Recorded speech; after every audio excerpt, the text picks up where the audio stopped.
చరిత్రలో ఈరోజు డిసెంబర్ 29.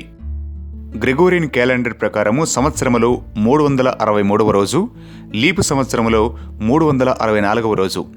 సంవత్సరాంతమునకు ఇంకా 2 రోజులు మిగిలి ఉన్నవి. సంఘటనలు: 1530 డిసెంబర్ 29న బాబర్ పెద్ద కొడుకు హుమాయూన్ ఢిల్లీ సింహాసనాన్ని అధిష్ఠించాడు.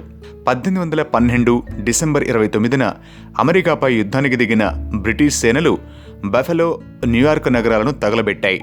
1953 డిసెంబర్ 29న రాష్ట్రాల పునర్విభజన విషయమై ఫజల్ అలీ కమిషన్ ఏర్పాటైంది. 1965 డిసెంబర్ 29న భారత్ తయారు చేసిన మొదటి యుద్ధ ట్యాంకు వైజయంత్ ఆవడి కర్మాగారం నుండి బయటకు వచ్చింది. జననాలు: 1808 డిసెంబర్ 29న అమెరికా మాజీ అధ్యక్షుడు ఆండ్రూ జాన్సన్ జన్మించారు. 1901 డిసెంబర్ 29న ప్రముఖ సినీ రచయిత పింగళి నాగేంద్రరావు జన్మించారు. 1919 డిసెంబర్ 29న ప్రముఖ ఆర్థికవేత్త రొనాల్డ్ కోస్ జన్మించారు. 1930 డిసెంబర్ 29న తెలుగు సినిమా నటి మరియు స్నూకర్ క్రీడాకారిణి టీజీ కమలాదేవి జన్మించారు.